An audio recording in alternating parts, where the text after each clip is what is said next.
Hi, everyone. Welcome and welcome back to Cafe Oleh. My name is Jay.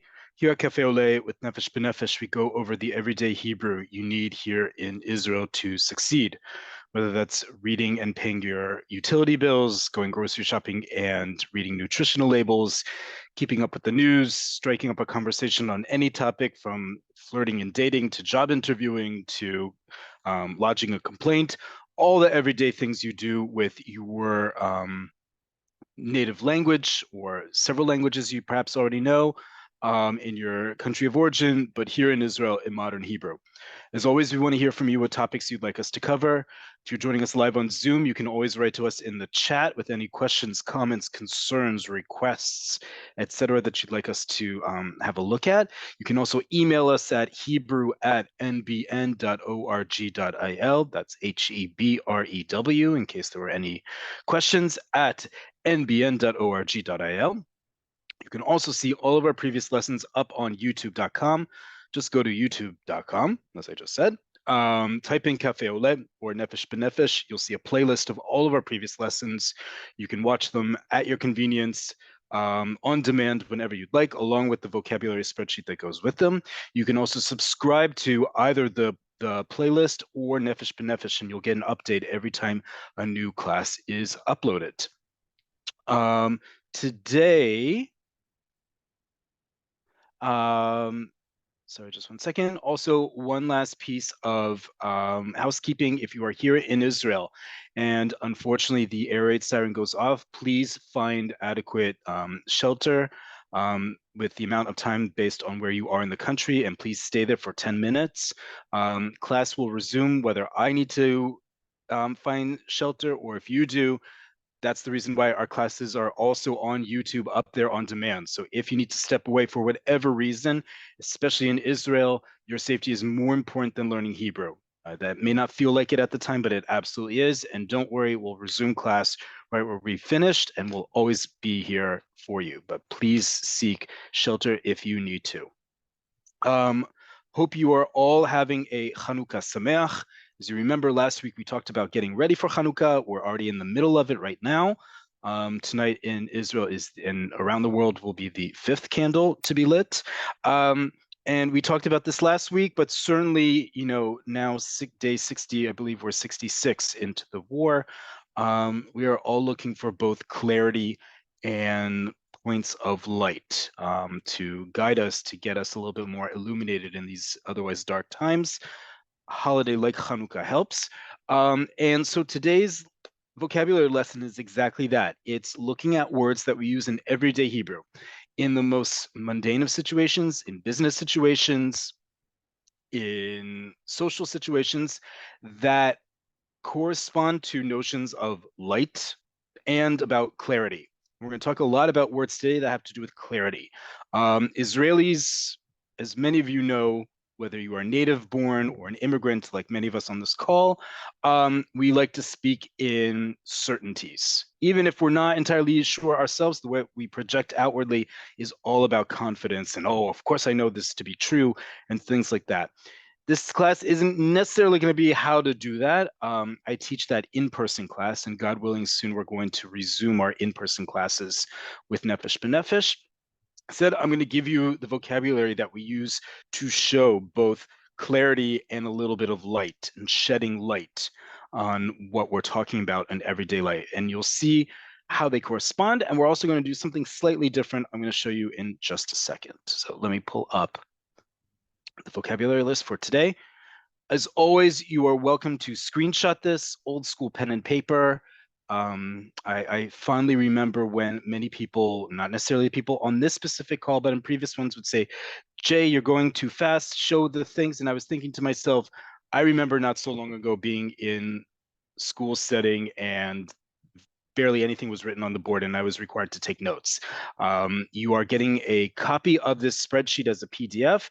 You also have the chance to screenshot it. If it's all too much, that's why we record these videos. So if that's all too much for you, you are welcome to sit back and relax and enjoy this and ask any questions you would like in the Q&A about the specific class. But this is about you participating as much as you can, just like you would in a school setting where you had to take notes as the teacher would speak. And as a result, we're also going to fill in some things together. As you see here, I added, in addition to our normal columns of Hebrew in the middle, transliteration on the right, and English on the left, and our notes in gender column, which is always there, but I've left it blank. We're going to fill that in together as we go through each word. And I've also started putting in the root, the shoresh of each of the words we're doing. It's very typified of this specific class we're doing that we have a lot of words that are grouped together and they have the same shoresh as we talked about before. There are two parts to every Hebrew word. The shoresh, the three-letter root, sometimes 2 or 4, but usually 3 letters, and the mishkal, if it's a noun or an adjective, or a verb, or binyan, excuse me, if it's a verb, that indicate further meaning. And the two of them put together give us a specific word. Okay, and you're going to see that throughout this, and we're going to do notes in gender a little bit more specific to hopefully improve your Hebrew and understanding of Hebrew grammar as we're doing something that is not so grammar-like, but it's always important, and I personally like grammar a lot, and Hebrew grammar happens to be very logical and very mathematical in its understanding. So hopefully that all goes together. Q&A for any questions as I'm teaching, chat for anything else you would like to discuss if you're joining us live on Zoom. So let's get started appropriately as I talked about shedding light and bringing in light. These 3 words here at the top in rows 2, 3, and 4 have all the same root as you see here on the left-hand side. The root is Aleph, Vav, Resh. Aleph, Vav, Resh, anything that you see with these 3 letters in this order, maybe with some helper vowels and letters in between them, but in this order has something to do with light, as you're going to see with these words. First off is the word leha'ir. Leha'ir or leha'ir or leha'ir, however you say the letter resh, is a verb, and it means to illuminate or to light up, to cause something to be light or to be lit is more appropriate. Okay, so this is a verb, and it's a verb that we call hif'il. Those of you who are at more intermediate and advanced levels will understand what that means, but really quick, and we've talked about this before, happy to just quickly review. In Hebrew, as I said, when we talk about verbs, they're all comprised of a shoresh, 3 letters, in this case, aleph, vav, resh, and then a binyan. The binyan is literally the structure. It's the format in which we plug in that root to a series of letters and vowel sounds to create a verb, both its meaning, its conjugations, all sorts of different things to create a verb. One of those, we have 7 of them in modern Hebrew. One of them is called hif'il, and it's usually causative. And the way I know it's causative is looking at this verb, right? Leha'ir, to cause or to make light come forth, is another way to say to illuminate, right? If I illuminate something, I'm causing light to shine on it, right? That's the idea here. And just like in English, illuminate can be both physically, like shining light on something, and it can be metaphoric, right? It's I'm shedding light on the situation. I'm illuminating a dark spot in our history. That's what this means as much as it does in Hebrew as it does in English. Okay, so our very first word, leha'ir, it comes from the same root as our other words here. And obviously you can both see the root and also hear how I'm talking about it. It's related to the word or, light. Mu'ar, mu'ar is an adjective. It's also participle. We're going to treat it as an adjective today. Adjective, and mu'ar means illuminated or lit up. It's related to the verb leha'ir. We've talked about this before in a class on participles. Highly recommend you go through our previous lessons on YouTube if you don't know what I'm talking about, or you forgot your language arts classes and what a participle is, but highly recommend looking. Mu'ar is an adjective. Mu'ar, mu'eret, mu'arim, mu'arot. For example, if you are apartment hunting in Israel, and hopefully you are doing it in Hebrew, it will always discuss if a room is mu'ar.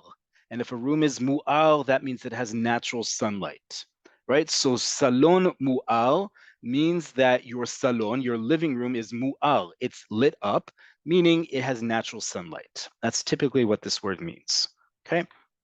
So it's an adjective, and it's in the male form. Typically in dictionaries and when we write here, when we do the default, it will always be masculine. So mu'ar is masculine, mu'eret would be feminine, mu'arim mixed or all male plural, mu'arot all female plural. Okay. And then finally, the noun te'ura. Te'ura, another one if we're talking about apartments and you need to accessorize and buy furniture, one of the things you're always going to need is te'ura. Te'ura is lighting. Okay, that can be lamps, overhead, whatever it may be. All of it as a family is called te'ura. Okay, and it is a feminine word. Okay, so verb hif'il. I'll make it even more specific for all of you to follow along. This is an infinitive. Okay. Adjective noun, noun female. Great. Okay, let's keep going. So we're talking about leha'il and all the words that are related to it with the same root, aleph vav resh. I added the next part in here, not just because we're also talking about illumination in the metaphoric sense, but also to emphasize something I keep talking about each week, and especially in the last few weeks. Folks, spelling in Hebrew is destiny. You cannot swap out letters or switch out letters simply because they sound alike. In modern Hebrew, we have a series of letters that sound similar, like aleph and ayin, tet and taf, chaf and chet, and we have a whole lesson as well about why those letters don't have unique sounds. They do, but in everyday speech, you typically won't hear them. And this is a great example. Leha'il, aleph, means to illuminate or light up. Leha'il, ayin, means to wake someone up, to remark about something, or to comment on something. Okay? You can make a great connection between to comment or remark and to illuminate, but that's not the point of this. Okay? They are not related to each other. They have two different shorashim. Leha'ir as in to illuminate or to light up is aleph vav resh. Leha'ir as to wake someone up is ayin vav resh. You cannot switch between the two simply because to your personal ears or to other people's ears, they sound similar. They are considered two completely different letters, aleph and ayin, and therefore these roots have completely different meaning. You cannot swap between them. I understand people have all sorts of issues learning languages. I think for the vast majority, especially of my fellow North Americans, that's a cultural and sociological thing. There is a small, statistically very small number of people who have learning issues such as dyslexia, and they can't distinguish between the two letters, but the vast majority of us can. So again, this is a big public service announcement. You cannot swap out letters simply because they sound alike. Spelling is absolutely crucial in Hebrew. Ancient to modern Hebrew, you have to spell correctly. Okay, leha'il, like I just said, means to wake up someone, to remark, or to comment. And you're going to see a lot of things that have to do with these two types of things, both to comment and to wake up. The idea of you're causing something to rise up or to arise, whether that's physically or metaphorically. Just like we had before about light and illumination, the same thing here. Okay, so leha'il, very much like our first one, is a verb. It's also hif'il. And if you don't know what that means, don't worry about it. We've explained it in previous classes, and you will learn it in more intermediate levels of Hebrew. Infinitive. Okay.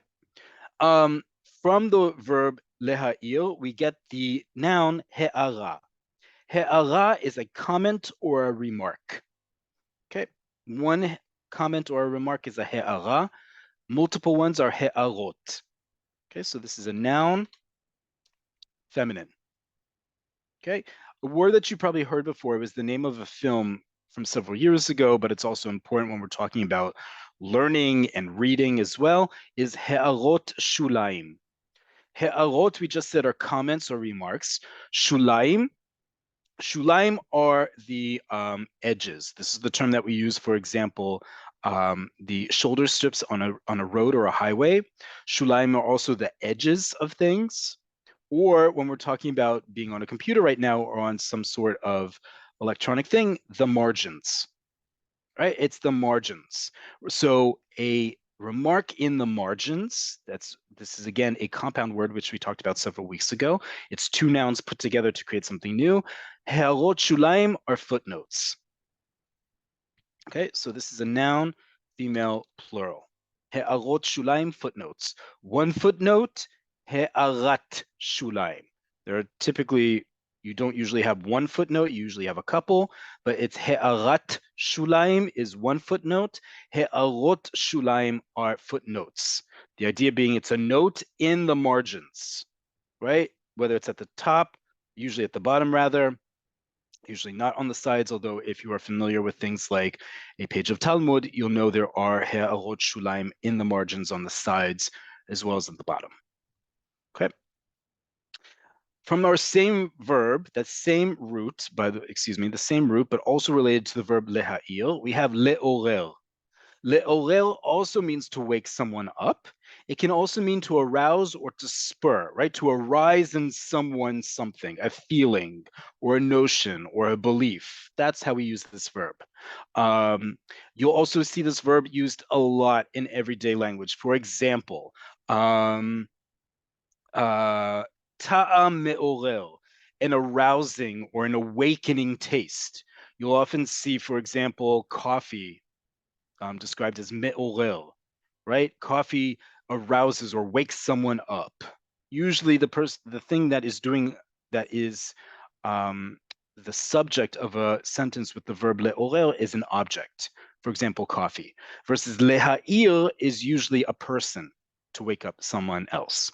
But le'orer for example, there's a common expression in modern Hebrew, me'orer hashra'ah. Hashra'ah is inspiration. Someone who inspires you is me'orer hashra'ah. Someone who arouses in you inspiration, right? They've literally woken up this notion of inspiration by what they've done in your eyes. Okay, so this is a verb as well. This is from the binyan PL. Okay, and it's also infinitive. All the ones that we have here are going to be infinitive. I'm just writing it as an example there. And finally, we have another verb in the same root of the shoresh ayin vav resh, which is lehit orer. Lehit orer is to wake up. And I wrote here reflexive. This type of verb, conjugated as such, usually is both reflexive and reciprocal. In this case, it's reflexive. I wake myself up, right? For example, ani hitorarti, past tense, first person singular. Ani hitorarti, I woke up. Me'uchar hayom, I woke up late today. Okay, that's how we would use this verb. I wake myself up. Even if an alarm wakes you up, a sha'on me'orer, by the way, simply taking the word sha'on, clock, with the word me'orer from the verb le'orer, right? A sha'on me'orer, an alarm clock, to wake me up. Okay, but I wake up. Ani mitorer, or this morning, ani hitorarti in the past. Okay, so verb, and this binyan is called hitpa'el. Hitpa'el. Okay, so we've done Aleph Vav Resh, we've done Ein Vav Resh. Let's get to some more verbs. As we get more and more about raising up notions and illuminating, let's start talking with certainty. We all like to be certain about things, or that we like to project being certain.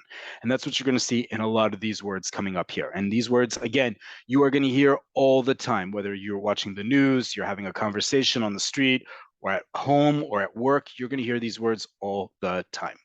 So first one is the verb levadeh. Levadeh, like our next three words, like these three words, excuse me, all have the root vav dalid aleph. Okay, vav dalid aleph. They all have to do with something being certain. Okay. So for example, we have here levadeh, to verify. Ani rak tzarich levadeh something. I just need to verify blah, blah, blah. Okay, so this is a verb as well. This is binyan PL. From that, we've got a word that you've probably used before, if not heard before, which is bivadai. Bivadai means of course, absolutely. And you'll usually hear it said like that. Bivadai, right? You'll see that person, their back will get straighter, their shoulders will go out, they'll say bivadai, their head raises up, right? It's almost like an affront to them to have to say, of course, absolutely, right? Of course, absolutely, right? Bivadai. And then the other word that's very much related to it and very similarly in meaning is bivadaut. Bivadaut means with certainty. Okay, if bivadai is of course or absolutely, bivadaut is with certainty. Bivadai is usually used on its own. Bivadai sheken, absolutely yes, or of course it's yes, or of course yes, fill in the blank that you're replying to. Bivadaut is usually used as an adverb. Hu ana ala she'ela bivadaut. He answered the question with certainty. Okay, think of it more as an adverb, this one. Okay, bivadai is more, let's call it an exclamation. Okay, but anything that you see with this root, vav dalid aleph, usually has to do with something, as you see here, certainty, veracity, so forth.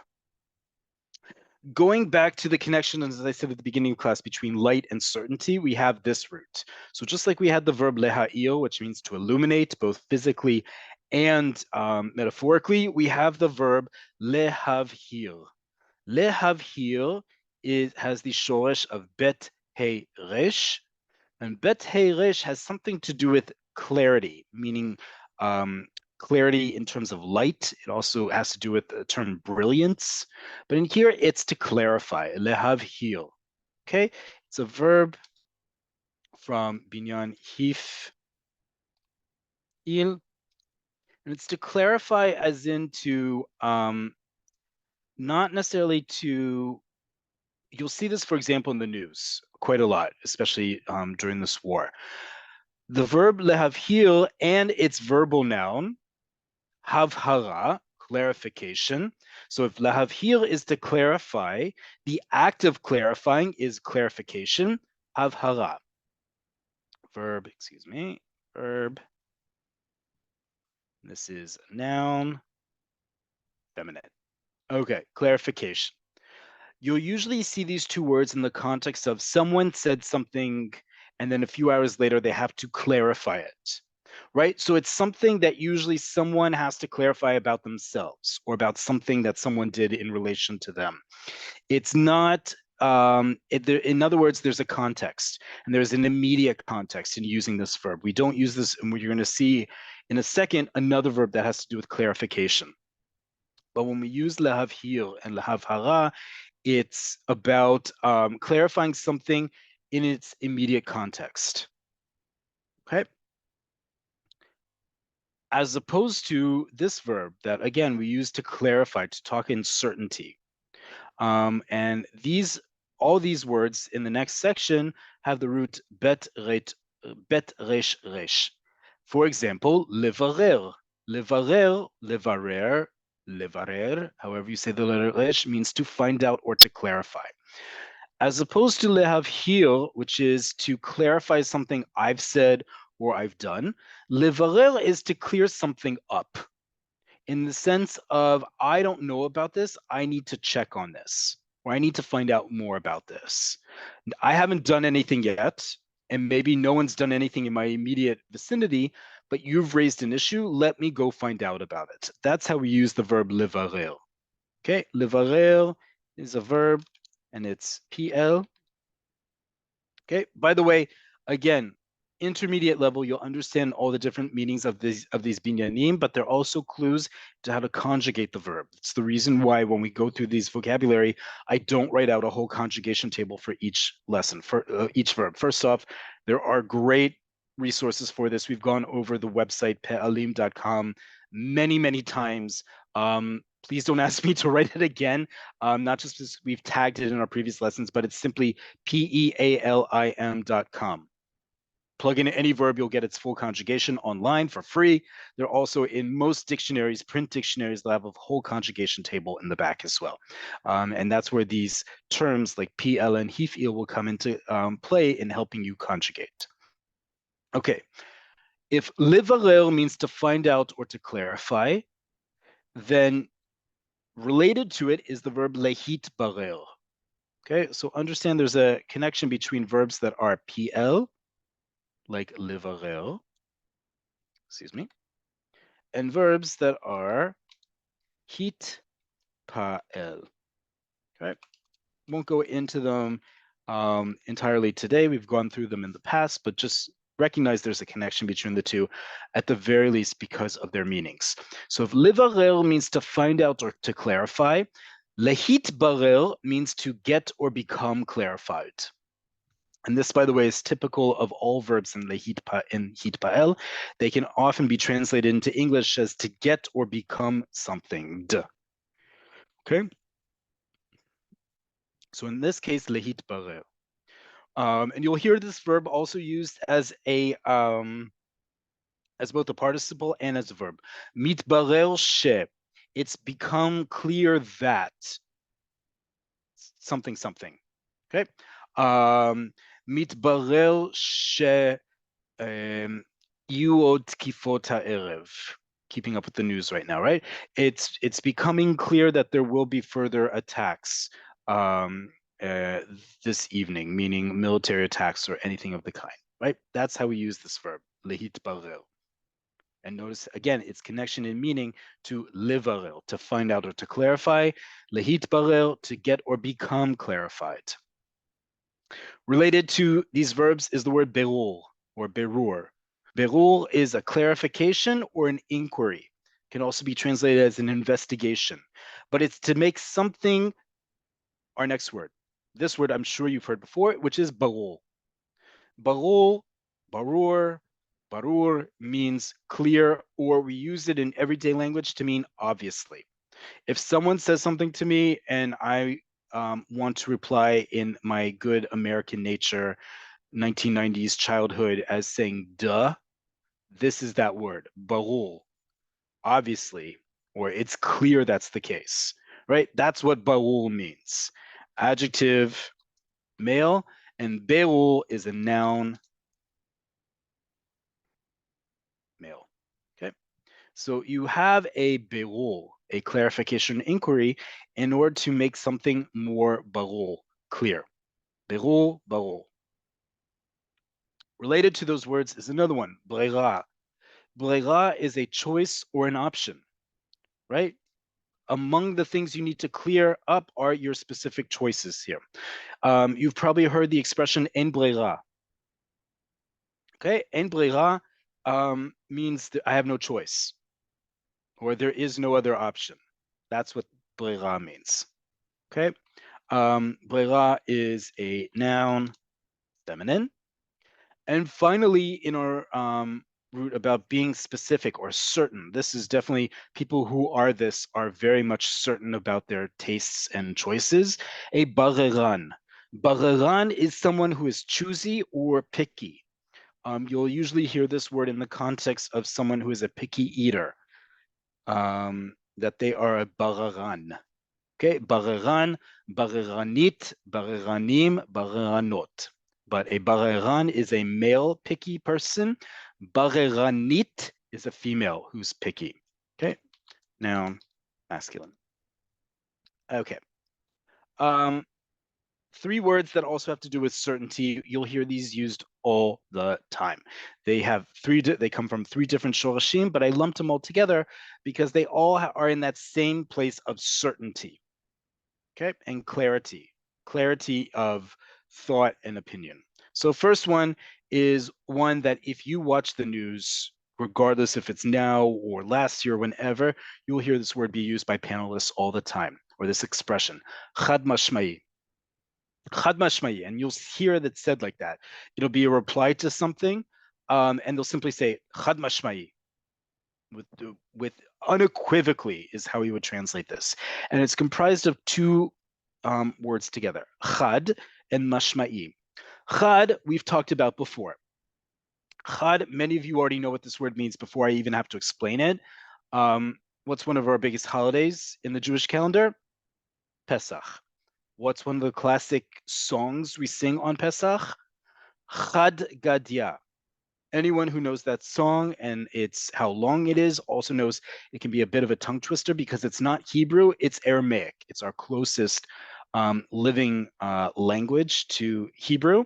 And Chad is the same thing in Aramaic as Echad in Hebrew. Chad means one in Aramaic. In Hebrew, we translate Chad as uni or mono. Chad du tlat are not just how you start reciting the numbers in Aramaic, 1, 2, 3. We use those in Hebrew to use as prefixes like mono, by, try. So for example, and we've talked about this before, tlat memad, tlat memad is third dimensional, 3D in Hebrew. Tlat is chad du tlat, the third one, like shalosh. Tlat and memad is a dimension. Tlat memad, 3D in modern Hebrew. Okay. Chad is one or mono or uni or anything like that. It means one. In this case, un. And mashma'i comes from the root shin mem ayin, which both has to do with lishmoa, to hear, but also things like mishma'at, discipline, or mashma'ut, meaning, or mashma in this case also, which means meaning. So one meaning, right? It's unequivocal. There's with certainty. There's no other understanding or meaning of the thing at hand. So if someone replies to you chad mashma'i, it means that whatever you said is absolutely correct. There's no other alternative. There's no other option than what you offered up as a idea. Okay, that's what this means here. And you'll hear that used all the time. And instead of saying bevadai or some of the other ones we're about to say, chad mashma'i. It literally, there's only one meaning, and what you just said is that.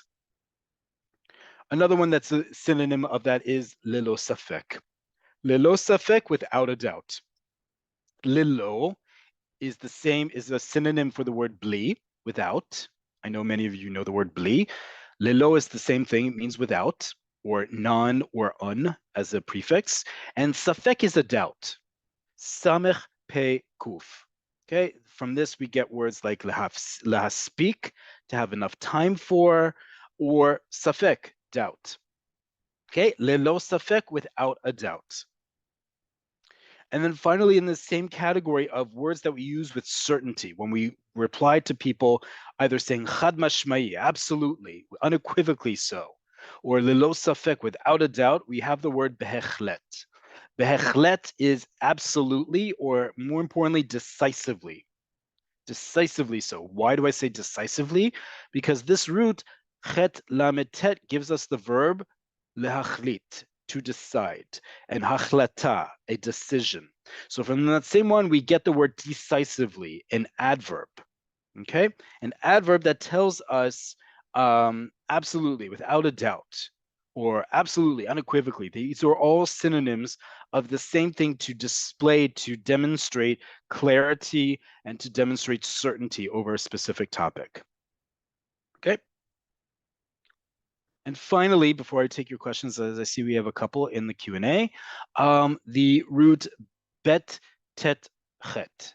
Bet tet chet. Besides, it sounds nice like that.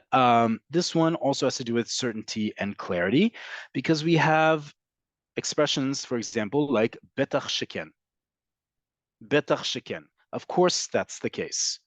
Betach means of course. Okay, betach sheken, of course that's the case. Of course, yes, or of course so, is another way to use that as an expression to reply to someone. Okay, another expression we get from this same shoresh is liyeter bitachon. Liyeter bitachon is to play it safe, as you see here, to be on the safe side, to be sure, for the sake of security, for better security is a literal translation of this. Yeter comes from the same root as the word yotel, more. Yeter is to have something in more of, and bitachon, security. So to be further safe or to be further secure in what I'm going to do, liyato bitachon. So with certainty, right? You want to be this, to be sure, whether you are or not, liyato bitachon, to be on the safe side. It's also a great expression to show clarity or security in your thought or in your action. Okay. All these verbs and words and expressions and nouns and all these different words, like again, number one, we use them all the time. Number two, these are great words to use when you want to show something to demonstrate in your language, in your expressions, something that you're certain of or you're clear of. All of these will be used in some way to express an opinion. We have a whole class about expressing opinions, or anything that you want to speak about with certainty. And certainly in these times, we want to be certain and assured and confident in what we believe and say and do. So I hope these words will be of help to many of you. Let's get to your Q&A, as I see we have a bunch.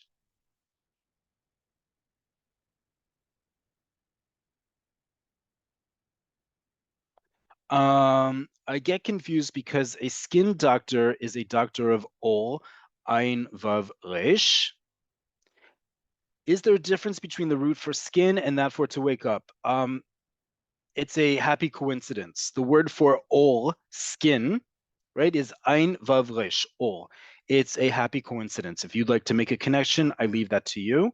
But that happens to be the word for skin. Whether it's related or not, I leave that to your creativity. Okay, but it is a coincidence.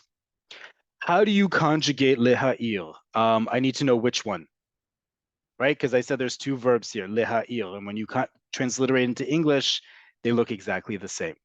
But they're both going to be conjugated. They're going to sound exactly alike in modern Hebrew. Leha'il. So for example, in present tense, both leha'il to illuminate and leha'il to comment. Ani ma'ir, hi me'ira, anachnu me'irim, aten me'irot. Okay, present tense, they both sound exactly the same. They're going to sound the same, by the way, in all tenses, but that's how you conjugate it.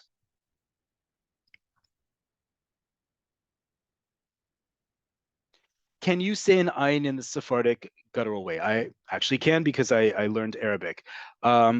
In modern Hebrew, we have two different acceptable ways to say the letter ayin. Ayin, like I just said here, which sounds like the letter aleph, or ayin. Ayin, which is in the back of your throat, ayin. Okay, so leha'ir is how you would say it.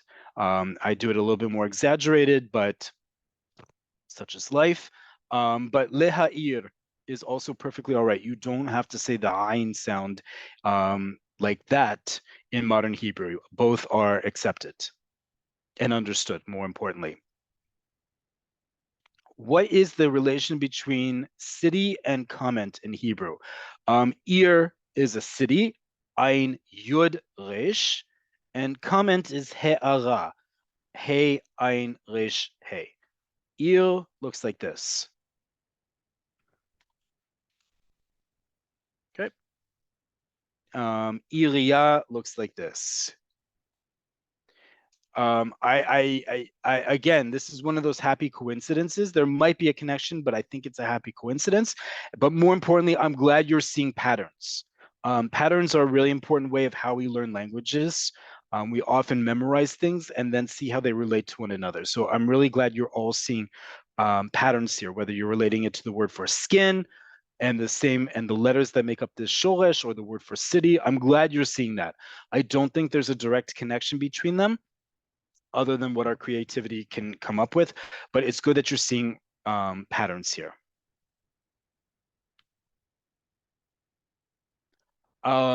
What is Vidooiy? I'm guessing you're asking the word vidui, spelled like this.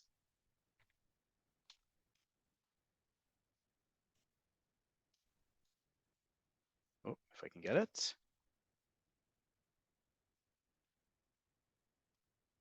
Which we use to mean confession. It is not the same root. The words that we had here, livadeh, are vav, daled, Aleph. This does not have the same root. This is going to be Vav Daled Hey. Different one. Also, I just ask people if you are going to write what a word means in transliterated English letters to please either write out the Hebrew or what you think the Hebrew spelling is, or indicate what you think, write out the names of the Hebrew letters in English, because I can't figure out, because there is no standardized transliteration, and we have a whole class on that, by the way. Please just be a little bit more clear when you write to me words in transliterated Hebrew. Thank you so much in advance. Certain T words have two vavs, but you only pronounce one. Please explain. Happily so. Happily so. So, levade, bivadai, bivadaut. Great question. Why do we pronounce, why are they spelled with two vavs, but we pronounce them with one? Okay. If I were to spell this with one vav, we'd get this word. This is not a word in Hebrew, but if I saw this, I would pronounce this word naturally without any guesses as luda.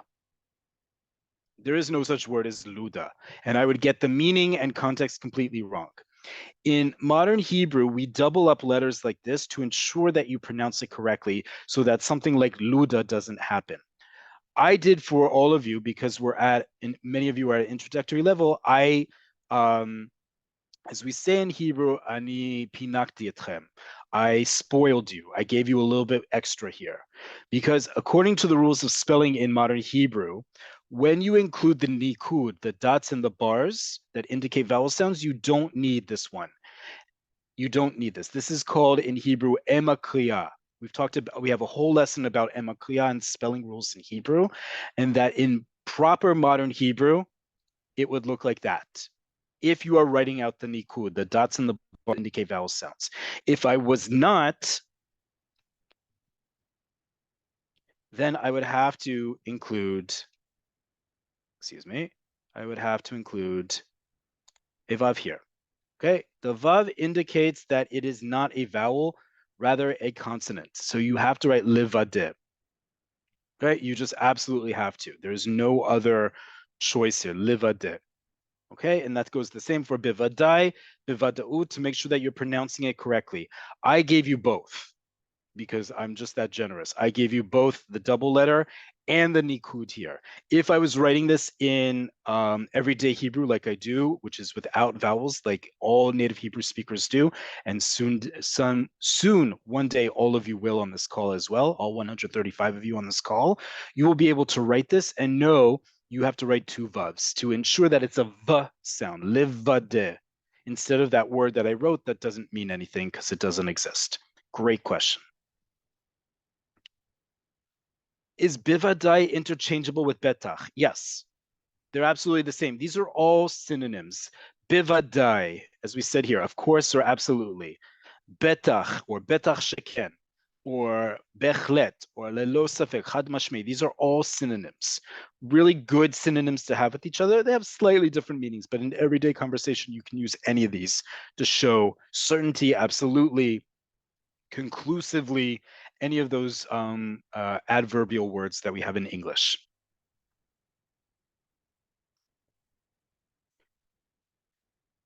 What about betach to mean of course or obviously? As I said, betach, of course.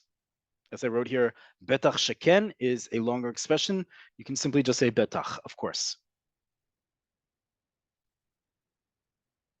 Need clarification on bareran. Why is it not pronounced baran due to the shva under the first resh? Okay, we have someone here we have a couple people on this call. I love you guys, who always like to quiz me on nikud. Folks, there is a reason why I use an automated nikud generator, which I've shared with you in the past, called Nakdan.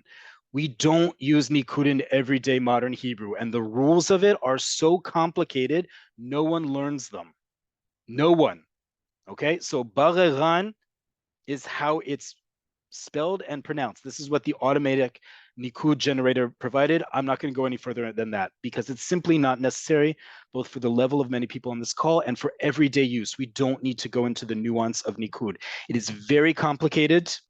Very few people learn it in Israel. And there's a reason why we have an automated generator that does it for us. It's not a dictionary that works in the same way, and especially not a dictionary as terrible as Google Translate that makes many more mistakes than it does exact translations. Nikud is a very complicated thing, and there's a reason why. We don't use it in everyday life. We are able to read Hebrew without Nikud. Bareran is how you spell this word. I can still take out all of these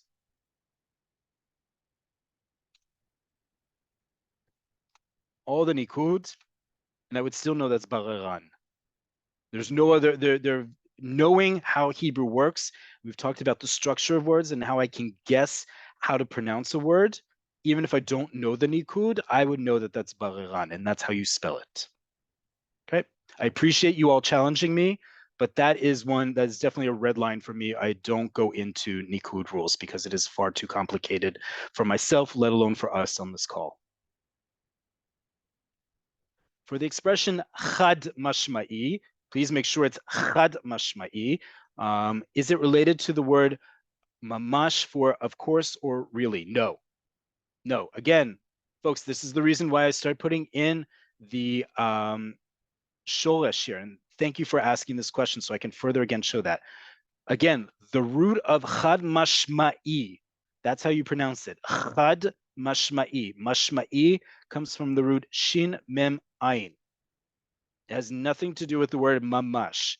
Mamash means very or a lot. Chad mashma'i, unequivocal. Mamash comes from the root mem shin. Limamesh is to fulfill something. Mamash is very in modern Hebrew. Okay, but they are not related. There are two different spellings and thus two different words.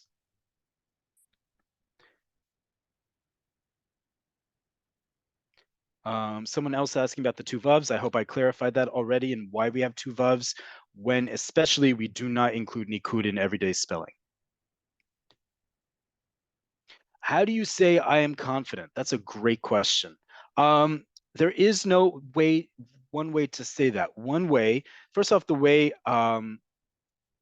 we say confident or confidence in Hebrew is actually this word right we have right here, bitachon. Yesh li bitachon. Bitachon. Wow, come on, keyboard. There we go. Bitachon can mean both security and it can mean confidence. Bitachon, bitachon atzmi is self-confidence. So yesh li bitachon atzmi, I have self-confidence, or yesh li bitachon, I have security or confidence in something. We don't have a separate word that we use in everyday Hebrew other than bitachon, which means both security as well as confidence.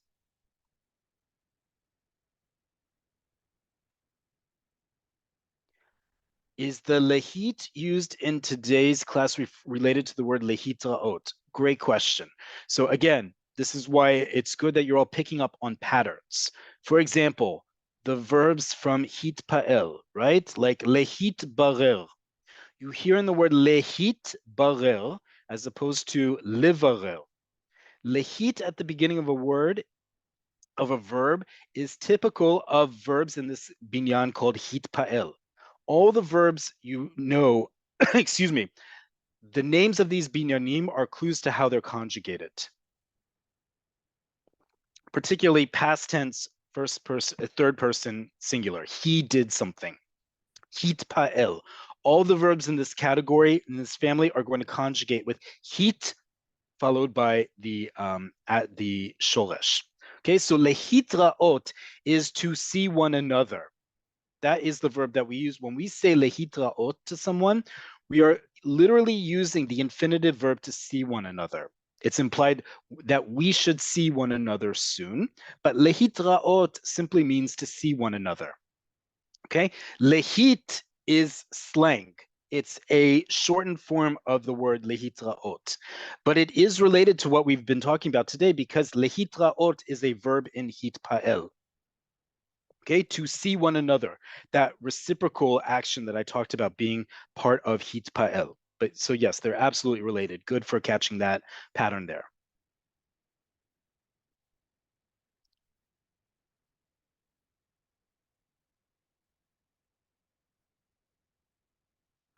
Is must speak related to safek? Absolutely. Absolutely, the two words are related. Must speak means enough. Safek is doubt. They are related to each other. They have the same shoresh. What is a better translator than Google Translate? I love everyone asking this question every class. I'm happy to answer it. Besides a good old paper printed dictionary, Milon Morphix or Context Reverso. Just type either of those into Google and you'll get both of them. You'll also see in our previous lessons, we include links to them. But Milon Morphix or Context Reverso. These are both free guides online for individual words and phrases. Can you go over the pronunciation of barul? I have trouble with that one. Okay. This is a hard one because of the letter resh. And if you can't say the letter resh, that's fine. You can say barur or barur. However you say the letter resh. The standardized form in modern Hebrew, which is resh, barur. It sounds, I'm a little congested, so it always sounds a little bit more French when I say it. A trill, barur, or like the American R, one of the hardest sounds in the world actually to make, and very few languages have it, barur. Any three of those are fine and understood. Okay, barur, brura, burim, burot. But it is a hard word to say. It's okay.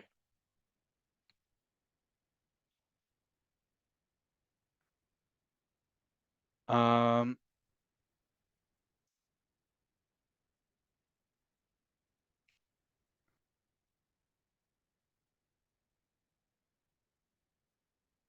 Mashma'ut from the shore shin mem ayin. What would you say this means and how it's used?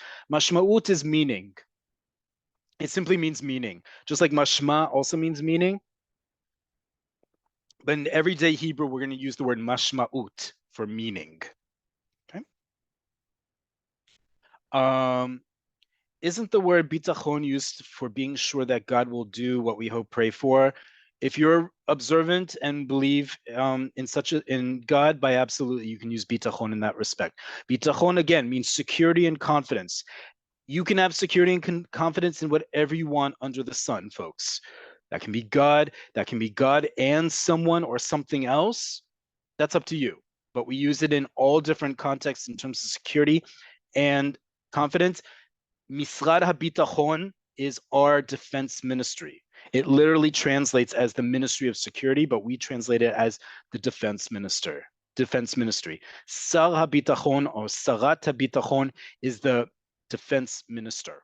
That's a person. That clearly is not God. So at some point, at least in Israeli society, we do have faith in something that is bitachon, that is not from God, but you absolutely, I'm not here to debate that. In my neighborhood, everyone says barul, which is in fact barul. Yep, like I said, it's not an easy word to say, but people use it all the time. Okay, we are out of time at the top of the hour. Again, toda rabah, thank you all for joining. I hope this was helpful. Next week is our last class for the fall and winter session. We're going to take a break for a few weeks and then come back to you with all new classes or refresher of classes. This is a great stopping point as we take a pause after next week for a few classes, for a few weeks rather, to remind you to please be in touch with us by email if you have questions, comments, requests for topics. We want to hear from you. This only works as a class that we know that when we know that that it's user focused. So topics you'd like us to cover or do again, or specific questions, any of it, just be in touch with us, hebrew@nbn.org.il. This class will be up on YouTube and in your emails in the next day or two. In the meantime, toda rabah, thank you all so much, and lehitraot, take care. And Chanukah Sameach, before I forget, before the holiday's over, another Chanukah Sameach. Take care.